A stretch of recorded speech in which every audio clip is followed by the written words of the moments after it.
சுக்கிர பகவானின் அற்புதமான ஒரு பேச்சு. இந்த சுக்கிர பகவான் உங்களுக்கு பகைரோன ரோகாதிபதி, லாபாதிபதி. உத்தியோகத்தில் அப்படியே வருவீங்க, மேலே மேலே மேலே மேலே மேலே. அதேமாதிரி தொழில் வியாபாரத்துலேயும் கொஞ்சம் கடுமையாக பாடுபட்டு அப்படியே வருவீங்க, ஸ்டெப் பை ஸ்டெப். அப்படியே இந்த மைல் ஸ்டோன்கிற மாதிரி அப்படியே வந்துட்டு இருப்பீங்க. இந்த 6-11 கூடிய அதிபதி சுக்கிர பகவான் இது வரைக்கும் எங்கே இருந்தாலும் உங்கள் பாக்கியஸ்தானத்தில் இருந்தார், பரவாயில்லைங்கிற மாதிரி இந்த தந்தையார் மூலமாக சந்தோஷம், உடன்பிறப்புகளின் மூலமாக சந்தோஷம், பிதுரார்ஜித சொத்துக்கள் மூலமாக சந்தோஷம் எல்லாமே உங்களுக்கு கிடைச்சிது. ஏன்னா கேது இருந்தால் கூட ஒரு ஞானம் கிடைச்சிது. ஆனால் அந்த ஞானம்ங்கிறது உங்களுக்கு ஒரு பாக்கியத்தை கொடுத்தது. எப்போவுமே ஞானம் எல்லாருமே நினைக்கிறாங்க ஒரு பாடம்.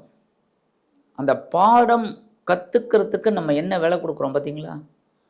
அப்போ தான் அந்த பாடத்தை நம்ம கற்றுக்குறோங்கும்போது அப்போ என்ன பண்ணணும்? கவனமாக அதை எடுத்துக்கணும். அதுக்கப்புறமா அப்படியே விட்டுறக்கூடாது. ஓஹோ, இந்த பிரச்சனைனால தான் இந்த பாடம் நமக்கு கிடைச்சிது, இந்த பிரச்சனையை நம்ம எடுத்துக்கக்கூடாது, அப்போ தான் இந்த பாடத்தை நம்ம கரெக்டாக மெயின்டைன் பண்ணலாங்கிறது ஒரு இது கிடைக்கும். அப்போ தான் இந்த ஞானக்காரனுக்கு சந்தோஷமாக இருக்கும்.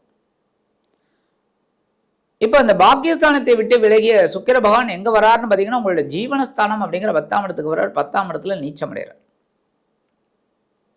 நீச்சம் அடைகிறது ரொம்ப சந்தோஷம். ஏன்னா உங்கள் ராசிநாதன் குரு பகவானுக்கு பகை கிரகம் சுக்கிர பகவான். அவர் நீச்சம் அடைகிறது ரொம்ப விசேஷம். இப்போ 2 ஆதிபத்தியமும் உங்களுக்கு அற்புதமாக வேலை செய்ய போகிறது. என்ன? பகைரோன ரோகாதிபதி. உத்தியோகத்தில் அப்படியே டாப் மோஸ்ட்டாக வருவீங்க.